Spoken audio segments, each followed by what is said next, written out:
Ternyata bikin konten itu hanya separuh dari pekerjaan seorang YouTuber. Nah, kebanyakan YouTuber pemula nggak tahu yang separuhnya lagi. Di YouTube itu memang ada algoritma yang bakal ngerekomendasiin konten kita kepada viewer, tapi yang namanya algoritma YouTube butuh banyak data untuk memutuskan apakah suatu konten itu layak direkomendasikan atau tidak. Banyak data di sini artinya data dalam jumlah yang benar-benar besar. Jutaan data, bahkan puluhan juta data points. Makanya kalau channel baru atau kecil itu susah banget dapat view. Naiknya tuh lambat banget. Biasanya terjadi karena algoritma YouTube belum punya data yang cukup tentang channel tersebut. Coba aja masuk ke YouTube Studio dan lihat analitik channel kalian. Kalau masih banyak bagian yang kosong melompong, terutama di bagian audiens atau penonton, berarti channelnya masih kekurangan data. Algoritma YouTube-nya masih bingung dan masih nunggu data-data baru. Jadi untuk berkembang di YouTube itu, jangan cuma mengandalkan algoritma. Tapi YouTuber pemula itu harus tahu caranya mendapatkan exposure untuk membangun awareness. Kalau di dalam dunia YouTube, exposure itu bisa dikatakan seberapa besar channel dan video-video kita terekspos kepada orang lain, khususnya kepada target audience. Target audience itu adalah orang-orang yang sekiranya bakal menyukai atau membutuhkan konten-konten yang kita buat. Kalau nggak punya target audience, kita bakal bingung mau bikin konten untuk siapa. Sedangkan kalau awareness adalah berapa banyak orang yang sadar akan keberadaan channel dan video-video kita. Tentunya untuk bisa mendapatkan awareness, kita harus cari exposure dulu. Dan kalau engagement atau interaksi yang diberikan cukup positif, awareness-nya pun bisa lebih cepat meningkat.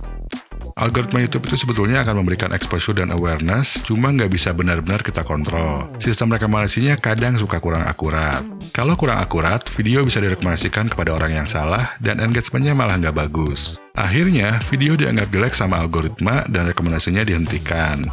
Sistem rekomendasi YouTube itu bisa lebih akurat kalau data-data yang terkumpul sudah cukup banyak. Makanya kita jangan cuma ngandelin algoritma.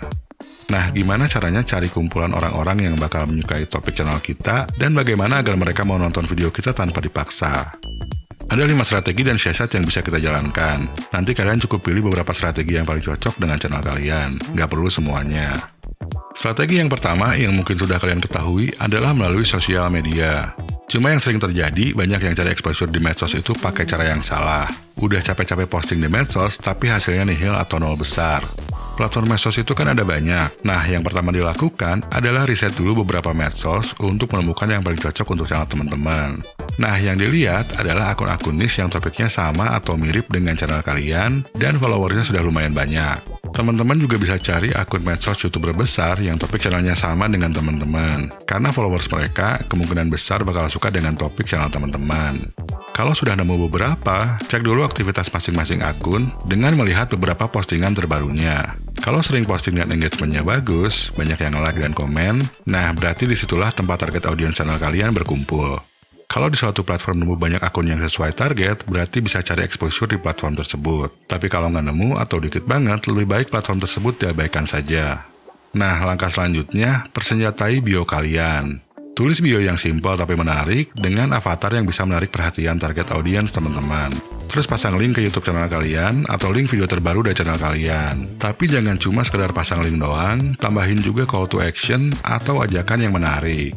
Misalnya kalau punya channel komedi, bisa nulis kayak gini. Kalau punya channel masak, contohnya bisa kayak gini. Terus baru di bawahnya pasang link ke channel atau ke video. Pakai emoji panah atau jari telunjuk supaya lebih jelas. Kalian juga bisa pakai aplikasi seperti Linktree kalau perlu pasang beberapa link sekaligus. Saya nggak akan jelasin soal Linktree, tapi nanti kalian bisa cari tutorialnya di YouTube atau googling. Nah, untuk dapat exposure di medsos itu rumusnya NB plus SP plus OC, sama dengan exposure tinggi.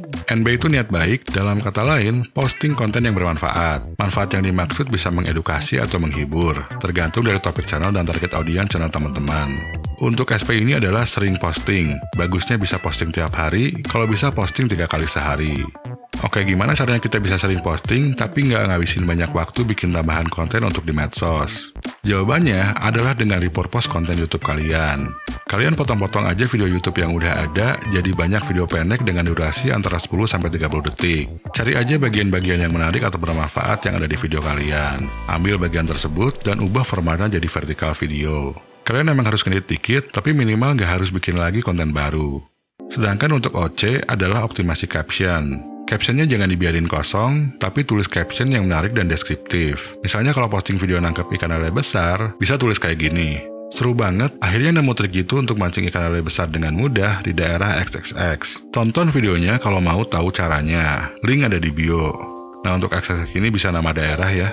Terus tambahin beberapa hashtag yang relevan di caption. Nggak perlu banyak-banyak, cukup 3-5 hashtag aja. Nggak perlu segala hashtag dimasukin, tapi yang relevan dan spesifik sesuai topik aja. Nah, satu vertikal video itu bisa diposting ke berbagai platform. Jadi posting aja sebagai TikTok, Reel, Story, dan lain-lain. Kalau ada yang memberikan komen atau bertanya, usahakan untuk balas.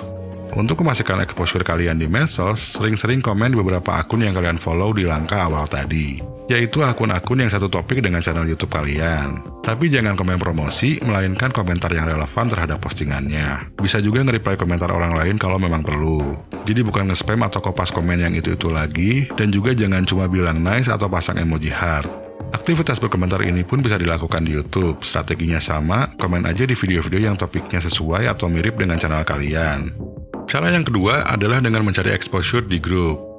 Promosi di grup seperti grup WhatsApp, Telegram, atau Facebook bisa sangat membantu ngedapetin viewer baru asalkan grupnya memiliki members yang lumayan dan cukup aktif. Untuk prinsipnya sama aja seperti sebelumnya, yaitu promosi ke target audience. Jadi cari dulu grup-grup yang sesuai target. Yang sering luput dari perhatian adalah Facebook group. Walaupun Facebook itu sepertinya udah sepi, tapi grupnya masih banyak yang rame.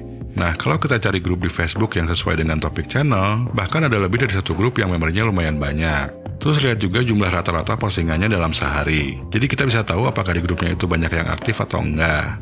Cari grup yang tiap hari ada beberapa postingan, nah terus kalian join grup tersebut.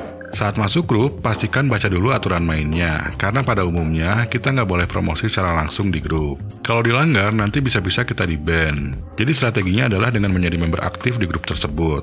Sering-sering posting dan sharing hal-hal yang bermanfaat untuk anggota-anggota lain di grup tersebut, dan juga saling reply dengan anggota lain. Dan tiap upload video baru, selalu posting juga di profil kita sendiri. Terus pin postingannya supaya posisinya ada di paling atas, jadi gampang dilihat.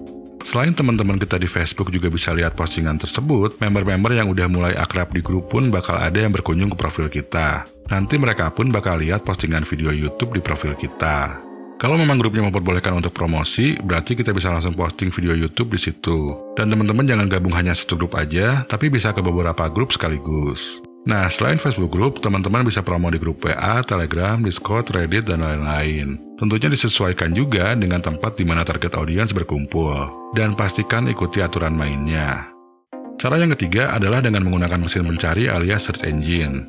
YouTube itu sendiri adalah mesin pencari dan merupakan mesin pencari terbesar kedua di dunia. Tapi mesin pencari yang saya maksud di sini adalah mesin pencari selain YouTube, terutama Google. Video-video saya sendiri pun sering dapat view dari mesin pencari seperti Google, Yahoo, dan kadang-kadang juga dari Bing. Jumlahnya memang gak banyak, tapi ini lumayan untuk bantu meningkatkan exposure dan awareness.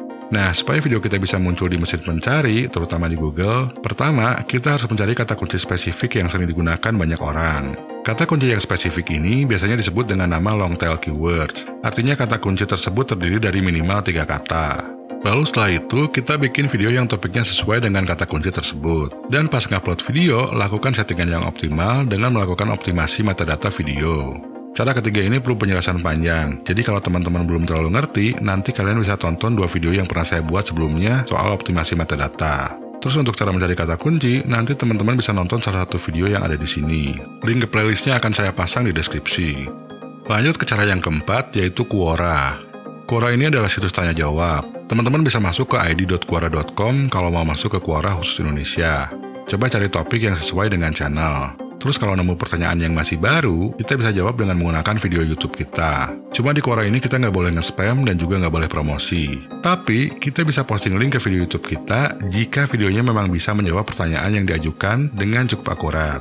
Tentunya kita pun harus memberikan alasan kenapa kita pasang link ke video. Dan apa yang kita tulis tidak boleh berbau promosi, jadi harus sopan, jelas, dan yang terpenting, membantu memberikan solusi bagi orang yang bertanya.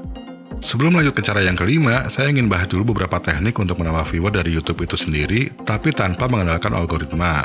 Pertama, pastikan dulu teman-teman udah punya beberapa video yang topiknya saling berkaitan erat, minimal 3 video. Kedua, bikin playlist untuk video-video tersebut, pastikan judul playlistnya itu sesuai dengan topiknya, dan gunakan kata kunci. Terus tambahkan juga deskripsi yang jelas dan mudah dibaca, dan pastikan di deskripsi playlistnya terdapat kata kunci. Ketiga, setiap upload video baru, selalu tambahkan end screen di akhir video. Minimal 1 end screen, tapi idealnya 2. End screen-nya bisa video dengan topik berkaitan, playlist berkaitan, atau kombinasi. Cara bikin end screen itu tinggal masuk aja ke menu end screen atau ke layar akhir. Keempat, pasang juga link ke video-video atau playlist yang berkaitan di deskripsi video, terus sematkan juga di komen teratas. Oke, lanjut ke cara yang kelima, cara yang terbukti paling manjur, yaitu kolaborasi. Tujuan kolaborasi itu bukan semata-mata hanya untuk nambah subscriber, tapi untuk meningkatkan exposure dan membangun awareness secara lebih efektif. Selain itu, algoritma YouTube juga bakal mendapatkan data tambahan mengenai audiens. Apalagi kalau engagement-nya positif, video-video kalian bisa direkomendasikan juga kepada viewer-viewer dari channel yang diajak kolaborasi, walaupun mereka belum subscribe. Nanti yang namanya subscribe lama-lama bakal ngikutin kalau memang kita konsisten bikin video-video yang berhasil merebut perhatian mereka. Jadi cari dulu beberapa channel yang akan menjadi target kolaborasi. Channelnya harus memiliki topik yang sama atau mirip, dan jumlah subscriber channel tersebut setidaknya mendekati jumlah subscriber kalian. Tapi kalau agak jauh lebih kecil, nantinya malah jadi kurang terekspos. Dan kalau terlalu besar, biasanya akan susah diajak kolaborasi. Channel-channel besar itu biasanya mereka nggak mau collab sama channel yang jauh lebih kecil. Jadi lebih baik fokus aja dengan channel-channel yang setara. Coba subscribe dan tonton dulu video dari channel-channel yang akan diajak collab, supaya bisa lebih tahu soal mereka. Kalau memang videonya bagus, tinggalkan komentar yang bersahabat di video mereka. Nah, setelah itu, cari kontak mereka, entah Instagram atau email, terus coba kontak mereka dan berkenalan. Kalau responsnya positif, coba ajak untuk kolaborasi. Dan yang namanya collab itu nggak harus selalu kopdar. Kalau beda kota, ya bisa collab lewat Zoom.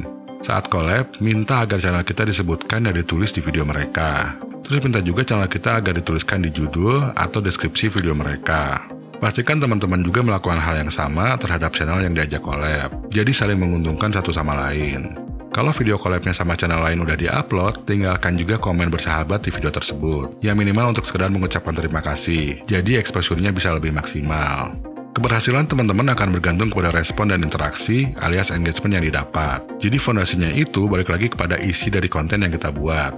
Tiap upload video baru di YouTube itu, jangan terlalu fokus dulu sama jumlah view, tapi sama retensi penonton, durasi tonton rata-rata, dan pertumbuhan jam tayang.